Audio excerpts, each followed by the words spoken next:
Deal done. وہ papers پر sign کرتا ہوا ریلیکس سے انداز میں چیئر سے ٹیک لگا گیا تھا۔ ڈیلر اس سے الوداعی مسافہ کرتے ہوئے وہاں سے نکل گئے تھے۔ بڑے سے لمبے کمرے میں وہ اکیلا رہ گیا تھا۔ آنکھیں میچے بہت کو ریلیکس کر رہا تھا۔ تھکن حد سے زیادہ تھی اور مشکلوں کے انبار تھے جن کا کوئی حل نظر نہیں آ رہا تھا۔ وہ 3-4 دن کا تھکا ہوا تھا۔ نیند میں چلا جاتا یوں بیٹھے بیٹھے ہی، لیکن زوردار آواز میں کھلتے دروازے نے اس کی نیند سے بند ہوتی آنکھیں ایک دم سے کھول دی تھی۔ سامنے اس کی عزیز ترین ہستی کھڑی تھی، تیمور خانم کو خوفناک تاثرات یہ دیکھ وہ ہلکا سا مسکرایا تھا۔ ہائی ڈیڈ، گڈ ایوننگ، وہ آنکھیں مسلتا ہوا نیند سے بوجھل آواز میں بولا تھا۔ تمہاری اتنی جرأت کہ تم اس لڑکی کو ہمارے مقابل لاؤ غسان، میری دی ہوئی ڈیل کو تم نے کچھ زیادہ ہی سر پر سوار کر لیا ہے۔ اب دیکھو میں کرتا کیا ہوں تمہارے ساتھ۔ وہ اس کے قریب آتے بلند آواز میں دوڑے تھے۔ وہ سنجیدہ ہوتا کھڑا ہوا تھا۔ ڈیڈ، جیسے آپ کو ٹھیک لگتا ہے آپ کریں، جیسے مجھے ٹھیک لگے گا میں کروں گا، دیٹس اٹ۔ وہ گرے کوٹ کے بٹن بند کرتا سنجیدگی سے بولا تھا۔ تیمور صاحب نے ضبط سے مٹھیاں بھینچی تھی۔ اگر کوئی اور ہوتا تو وہ اس زمین سے اٹھ چکا ہوتا۔ انہیں افسوس تھا وہ ان کا بیٹا تھا، لیکن ان جیسا نہیں تھا۔ غسان، مجھے مجبور مت کرو کہ میں تم سے اپنے بیٹے ہونے کا حق چھین لوں۔ اپنی حد میں رہو تو بہتر ہوگا تمہارے لیے۔ صبح اس لڑکی کو ہمارے گھر سے چلتا کرو تو بہتر ہوگا اس لڑکی کے لیے۔ اسے سنجیدگی سے وارننگ دے کر وہاں رکے نہیں تھے۔ ان کے جانے کے بعد وہ اس راہ کو تکتا رہا جہاں سے وہ گئے تھے، دونوں ہاتھ پاکٹ میں۔ عرض سے وہ دھیمے قدموں سے باہر کی طرف بڑھا تھا۔ چہرے پر کسی قسم کی کوئی پریشانی نہیں تھی۔ خادم جو دروازے کے پاس کھڑا تھا جھٹ سے اندر آیا۔ اس کا لیپ ٹاپ کا بیگ اٹھا کر اس کے پیچھے لپکا تھا۔ وہ حقیقتاً اپنے سردار کے لیے پریشان ہو چکا تھا کہ آنے والا وقت آسان نہیں تھا کسی کے لیے بھی۔ اسے اس محل میں آئے کافی دیر ہو چکی تھی، لیکن شائنا کے بعد سے اس کے کمرے میں کوئی نہیں آیا تھا۔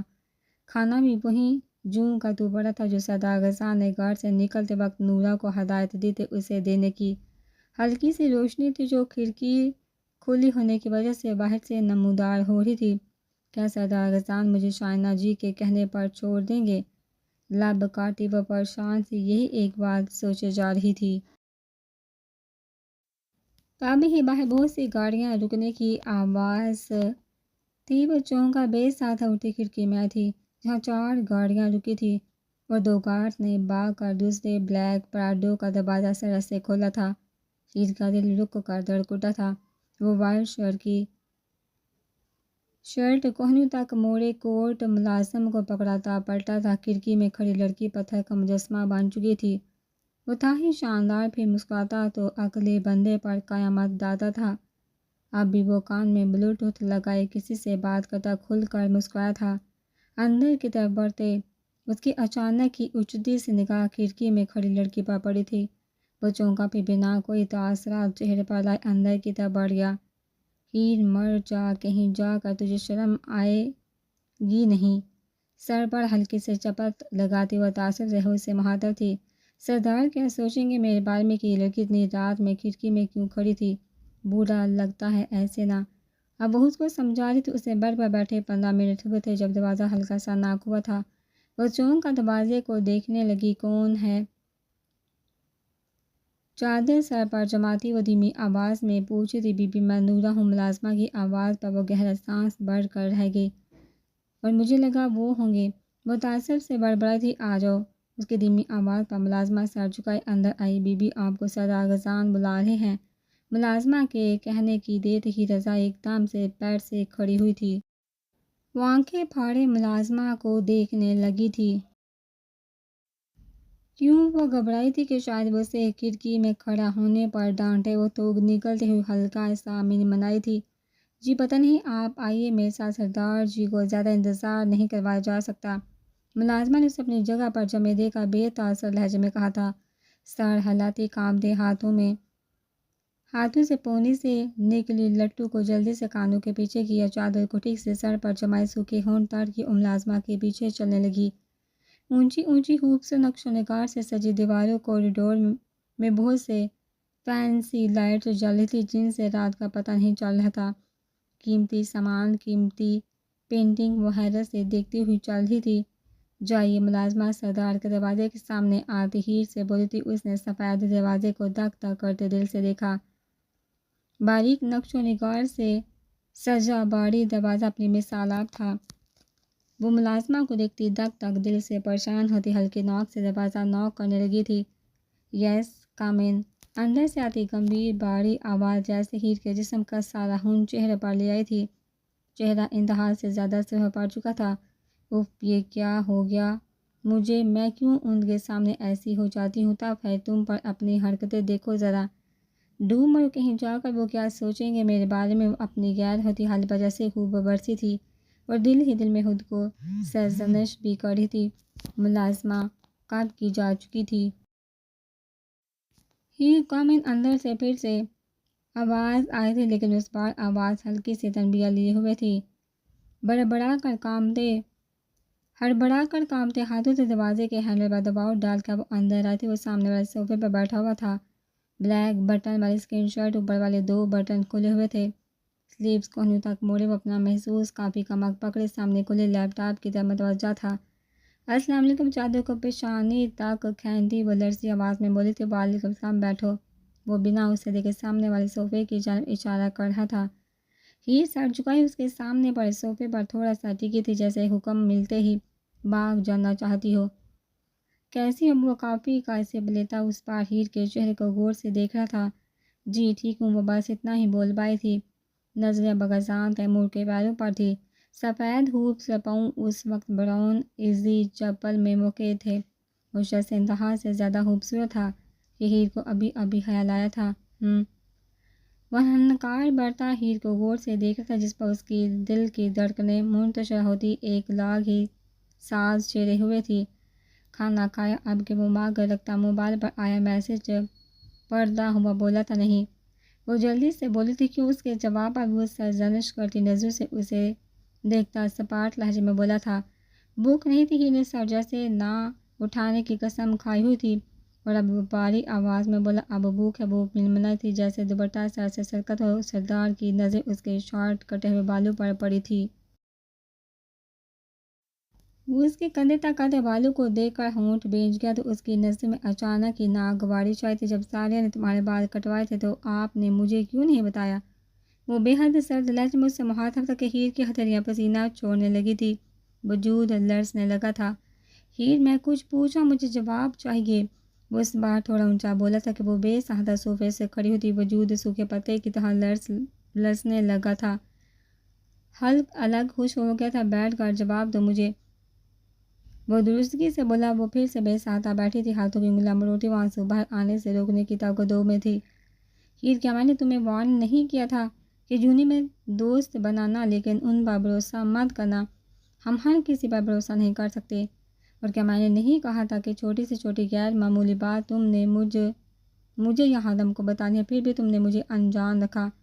تم سوچ سکتے ہو اگر آج میں وہاں ٹائم پر نہ پہنچا تو کیا ہوتا تمہارے ساتھ؟ ہر کب تم بڑی ہوگی؟ اگر تم کچھ سمجھدار ہوتی تو مجھے اتنی ٹینشن نہ ہوتی۔ اب کہ وہ سپاٹ لہجے میں لرزے وجود سے مخاطب تھا، وہ چپ رہی، لیکن اب یہ ہوا کہ وہ رونے لگی تھی۔ چادر پھر سے سلکی بالوں سے سرک گئی تھی۔ ہاتھ کی مٹھی بنائے سختی سے ہونٹوں پر جمائے وہ سنجیدگی سے اس کے ہلتے وجود کو دیکھ رہا تھا۔ یہ اس کی باری آواز پر لرزتا وجود ساکت ہوا تھا۔ مجھے لگا اس سے غلطی ہوئی ہے، میرے بال وہ جان بوجھ کر کیوں کٹوائے گی؟ وہ تو میری دوست تھی۔ پھر میں کیسے اس پر شک کرتی؟ اور میں شاک میں تھی، لیکن آپ کو نہیں بتا پائی۔ اب آپ کو کتنا پریشان کرتی اپنی وجہ سے۔ اور پھر ساریہ نے معافی مانگی تھی کہ اس نے جان بوجھ کر نہیں کٹوائے تھے۔ میں مان گئی تھی، لیکن اس نے وہ زبردستی مجھے حالانکہ گھر کا کہہ کر یونٹ سے لے گئے۔ پتہ نہیں میں کیوں چلی گئی، شاید میں اس بار بہت بھروسہ کرنے لگی تھی، یا پھر وہ تکلیفیں جو میں نے وہاں سہی وہ میرے نصیب میں تھی۔ آنسو لیے دھیمے لہجے میں وہ بولتی جا رہی تھی اور وہ اب سامنے دیکھ رہا تھا۔ مجھے معاف کر دیں آئندہ میں کچھ بھی آپ کو بتائے بنا نہیں کروں گی۔ وہ بنجکار کر رہ گیا تھا کہ ہیر صوفے سے اٹھ کر اچانک اس کے قدم میں بیٹھ گئی تھی۔ اس کی خاموشی کو اس کی ناراضگی قرار دے رہی تھی۔ ہیر اٹھو نیچے سے، وہ ایک دم اونچے لہجے میں بولا تھا۔ وہ اٹھی نہیں، لیکن پریشان بہت ہوئی تھی اس کے سخت لہجے پر۔ ہیر کا ہاتھ اس کے پاؤں پر تھا۔ وہ گہری سانس لے کر اچانک ہی جھکا تھا۔ اسی پل ہیر نے میری نظریں اٹھائی تھی۔ نظروں کا تصادم بڑا شدید تھا۔ بوڑھی اور روئی کالی آنکھیں دونوں جیسے خود میں بننے لگے تھے۔ ہیر سر سے سر جھکا گئی تھی۔ وہ اسی لہنگے چولی میں تھی۔ اسے کندھوں سے تھام کر اسے کھڑا کر چکا تھا اور اب پورے قد سے کھڑا جھکے سر والی لڑکی کو بغور دیکھ رہا تھا۔ ہیر بہادر بنے، دوسروں کو منہ توڑ جواب دینا سیکھو، مضبوط بنو۔ میں کب تک تمہیں بچاتا پھروں گا؟ اگر کل کو میں نہ ہوا تو؟ بب تھوڑا پیچھے ہوتا اسے سمجھا رہا تھا۔ اس کا دل فریب گمبھیر لہجہ ہیر کے کانوں میں رس گھولنے لگا تھا۔ کندھوں پر اس کا محسوس ہوتا لمس ارد گرد پھول سا کھلانے لگا تھا، لیکن اس کے آخری الفاظ پر وہ چونکوں سے دیکھنے لگی تھی۔ اس لڑکی کو سمجھانا مشکل تھا، طبیعت طے تھا۔ ہیر نے ڈرنا بھی تھا اور بیوقوفی بھی نہیں چھوڑنی تھی۔ کپڑے کیوں نہیں چینج کیے؟ وہ اس بار بہت ہی نرم لہجے میں ڈری سہمی لڑکی سے مخاطب تھا۔ وہ میرے پاس دوسرا جوڑا نہیں تھا، وہ اٹک کر بولی تھی۔ سر شاید جھکائے ہی رکھنا تھا اس نے۔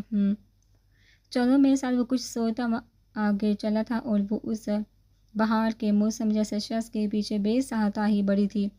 محل میں گہری خاموشی تھی۔ وہ ناک کی سیدھ میں ایک ہاتھ پاکٹ میں گھسائے بے فکری سے چل رہا تھا اور وہ اس کی پشت کو دیکھتی ہوئی چل رہی تھی۔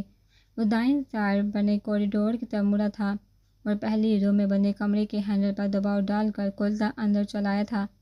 ہیر بنا سمجھے سے کمرے کو دیکھتی اب انہیں دیکھ رہی تھی جو دیوار میں بنے کبرڈ کو کھولے طائرانہ نظر اندر دوڑا رہا تھا۔ اوف، سردار کو اس لڑکی کے لیے کیا کیا کرنا پڑے گا یہ تو وقت نہیں بتانا تھا۔ شاید وہ ایک ہینگر باہر نکال لایا تھا۔ گلابی رنگ کا سوٹ اس پر لٹک رہا تھا جو وہ ہیر کی طرف بڑھا رہا تھا۔ مہرینا کا ہے، اس نے ابھی پہنا نہیں ہے، تم اسے پہن سکتی ہو اور بھی جب دل کر یہاں سے لے سکتی ہو۔ جب تک تمہاری شاپنگ نہیں ہو جاتی کل یا پرسوں تم مہرینا کے ساتھ اپنی شاپنگ کر لینا، ٹھیک ہے؟ وہ اسے سوٹ تھمانے کے بعد باہر کی سمت بڑھا تھا۔ وہ بھی سوٹ تھامے اس کے پیچھے تھی۔ وہ اچانک رکا تھا اور اس کے طاقوں میں آتی لڑکی بھی رکی تھی۔ ہیر، میں باہر جا رہا ہوں، تم اپنے روم میں جاؤ، کھانا بھجواتا ہوں، وہ کھا کر سونا۔ وہ کہتے ہی لوہے کا بنا دروازہ کھولتا عقب میں بنے لان کی طرف جانے لگا تھا، لیکن ہیر کا وجود وہیں رکا ہوا تھا۔ ہیر کچھ کہنا وہ وہیں کھڑا پوچھ رہا تھا۔ یقیناً وہ اس کا وہیں رکا ہوا محسوس کر گیا تھا کہ کمرہ بھول گیا۔ مجھے اپنا شرمندگی سے چور لہجہ تھا ہیر کا، وہ بجائے ناراض ہونے کے سہلاتا پھر سے اندر آتا اسے لے آگے بڑھا تھا۔ اگر ہیر اس کی دیوانی تھی تو اس کا کوئی قصور نہیں تھا۔ وہ شخص چاہے جانے کے ہی قابل تھا یا پھر عشق کرنے کے قابل تھا کہ وہ سراپائے رہنما تھا ہیر رضا کے لیے، یا پھر سردار غزان تیمور نے اس لڑکی کی ذمہ داری جیسے خود پر فرض کر لی تھی۔ یہ کیا ہے؟ وہ چیخی تو پڑی تھی۔ گھر، وہ بیگ اندر لاتا بڑے آرام سے بولا تھا۔ وٹ؟ یہ گھر ہے یا مرغی کا ڈربہ؟ میں اتنی تنگ جگہ پر ہرگز نہیں رہوں گی، مجھے واپس ہوٹل چھوڑ دو تو بہتر ہوگا تمہارے لیے اور میرے لیے بھی۔ اس کے لہجے پر وہ سنجیدگی سے اسے دیکھنے لگا تھا۔ مہرینا، آپ کو ایڈجسٹ تو یہی کرنا ہوگا، آپ جانتی ہیں میں بڑا گھر افورڈ نہیں کر سکتا۔ دوسرا ہوٹل میں زیادہ عرصہ نہیں رک سکتا تھا، جو رہ لیے وہی بہت تھا۔ وہ واپس اس تک آتا سنجیدگی سے بول رہا تھا، انداز اسے سمجھانے والا تھا۔ لیکن وہ تو چھوٹے اور تنگ سے گھر کو دیکھ کر پریشان ہو اٹھی تھی۔ اگر سردار کی صحتی لیے ہدایت نہ ہوتی تو وہ ایک منٹ حیم کے ساتھ نہ رہتی، لیکن مجبوری تھی۔ لیکن یہ تنگ حبس زدہ خانہ جسے وہ گھر کہہ رہا تھا وہ کیسے یہاں رہ سکتی تھی؟ وہ تو محل میں پلی بڑی تھی، پھر اتنا بڑا سمجھوتا وہ کیسے کرتی؟ ہر دو کمرے تھے، درمیانے درجے کے چھوٹا سا لاؤنج، اوون، کچن، بس یہ تھا مہرینا کا گھر۔ وہ محل میں رہنے والی اس چھوٹے سے مکان کو دیکھ کر حقیقتاً پریشان ہو اٹھی تھی۔ مجھے واپس ہوٹل جانا ہے، سینے پر بازو باندھتے وہ ضدی بڑے لہجے میں بولی تھی۔ حیام نے سنجیدہ نظروں سے اسے دیکھا۔ میں سردار غزان کو فون کرتا ہوں، آپ ان سے اجازت لے لیں، اگر وہ اجازت دے تو آپ شوق سے ہوٹل رہ سکتی ہیں۔ وہ سامان دوبارہ اٹھاتا ہوئے کندھے جھکا کر بے فکری سے بولا تھا۔ مہرینا نے دانت پہ سے کرسی کو غصے سے ٹھوکر مارتی وہ لاؤنج میں ہی بیٹھ گئی تھی۔ آخرکار سردار کی دھمکی کارآمد ثابت ہوئی تھی۔ وہ سامان بیڈ پر رکھتا بے سہارا مسکرایا تھا۔ جبکہ وہ اب ناک منہ ٹھہرائے کچن میں بڑی سی ونڈو کو دیکھ رہی تھی جہاں سے چھوٹا سا ویران میدان نظر آ رہا تھا۔ اونچے اونچے درخت، گھنی جھاڑیاں، خوفناک سا ماحول تھا اس ویران میدان کا۔ میں زیادہ عرصہ یہاں نہیں رہوں گی حیام کے بچے، دیکھ لینا تم۔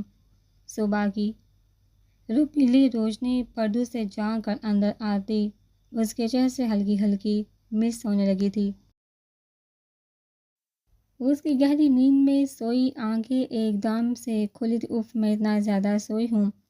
7:20 ہو چکے تھے، صبح کی نماز بھی نکل چکی تھی، جس کا ہی رضا کو بہت افسوس ہوا تھا۔ کمرے کو اجنبی نظروں سے دیکھتی وہ ملائم گداز بیڈ سے آہستہ سے اٹھی تھی۔ گلابی شارٹ قمیض، اسکن ٹانگ سے گلابی دوپٹہ اس کی جسامت پر خوب جچ رہا تھا۔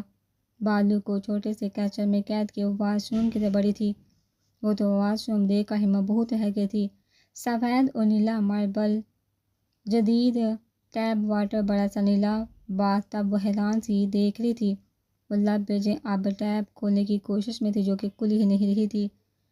وہ جنجلائی سی باہر آ چکی تھی۔ دبا دبا غصہ تھا جو چہرے سے جھلک رہا تھا۔ مجھے تو کچھ بھی نہیں آتا، کتنا برا لگے گا جب کسی کو پتہ چلے گا کہ ہیر کو پانی والی ٹوٹی نہیں کھولنی آتی۔ بیڈ پر بیٹھی وہ پریشان تھی۔ جب دروازہ ہلکا سا ناک ہوا تھا وہ ساتھ ہی کھل بھی چکا تھا۔ وہ حیران پریشان سے سامنے کھڑے دلکش شخص کو دیکھ رہی تھی۔ وہ رف سے بلیک ٹراؤزر شرٹ میں تھا، چہرے پر پسینے کے ننھے ننھے قطرے تھے جو سفید رنگت پر خوب چمک رہے تھے۔ گڈ مارننگ، بڑی آواز سے ساکت وجود سے مخاطب تب آہستہ سے جواب دے سکی تھی اس کی وش کا۔ ہیر، نیند ٹھیک سے آئی؟ اور ہاں، اگر کچھ چاہیے روزمرہ کی چیزیں تو مجھے بتا دینا، اگر مجھے نہیں بتا سکتی تو نورا کو بتا دینا، ٹھیک ہے؟ وہ بہت نرمی سے اس سے مخاطب تھا۔